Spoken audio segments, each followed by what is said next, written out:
What I want to do today is just show you a different perspective, okay? We've been doing a lot of research for the last 2 years. We've been looking at something that's called the free man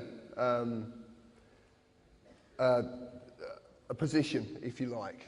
And we've been looking at a number of different ways, and a lot of people have brought a lot of information over the last 2 years to this. It's basically a website, would you believe?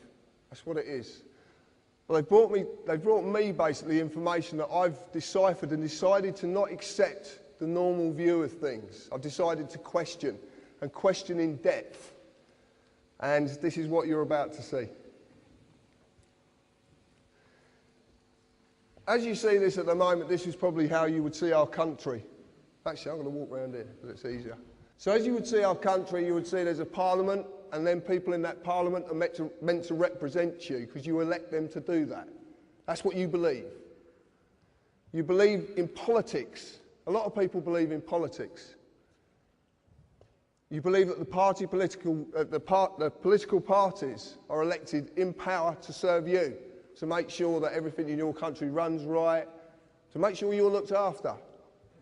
You believe that Acts of Parliament, statutes are laws, and you have to abide by these laws. That these laws are statutory instruments, this is how they're enacted. And they're laws as well that you have to abide by.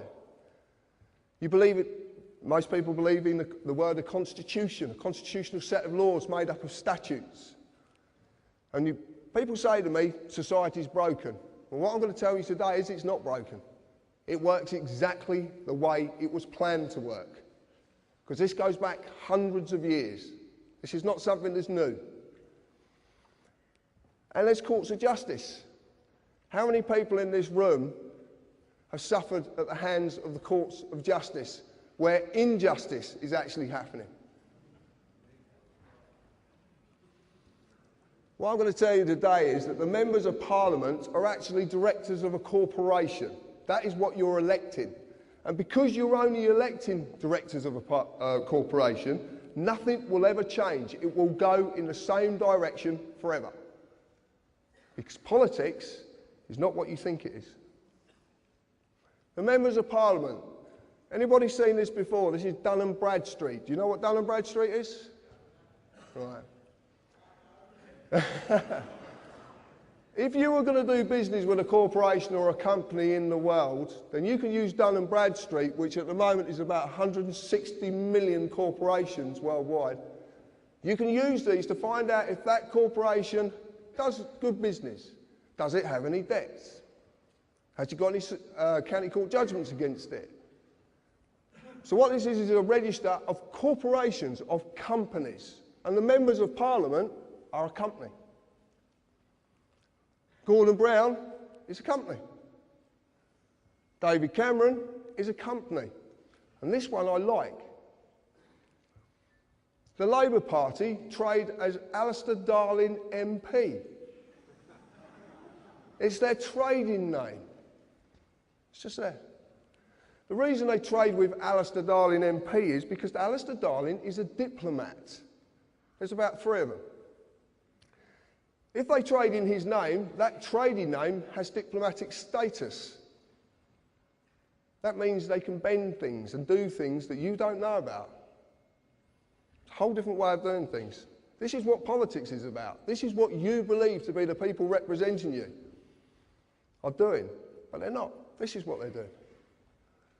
So we look at politics as pertaining policy, an administration of a government, a plan or a course of action, also defined as a political party, corporation, written contract or a certificate of insurance. Acts of Parliament become statutes, primary legislation. You know what legislation is? You've heard this word, yeah? No? Internal or enacted, enforced by statutory instruments which are secondary legislation. Council tax is a statutory instrument enacted on the 1st of April 1993 under the primary legislation, the Local Government Finance Act of 1992. But when we look at a statutory instrument, we find it's a created, written, legal contract. It's not law. Where does it say it's law? Can you see it? Society. So we're going to look at society and the contracts. Society, the socially dominant members of a community. Does this country have a socially dominant element who want to stay socially dominant? Right. It is a number of persons united by mutual consent in order to deliberate, determine and jointly act for a common purpose. Does that ring any bells? Contract is an agreement between two or more persons that creates or modifies an existing relationship. Offer, consideration and acceptance must be there or exist for a contract to be made.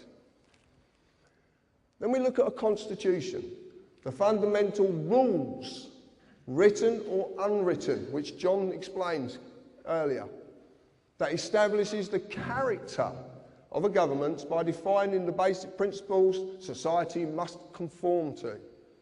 Do you have to conform to things? Do you? Do you pay tax?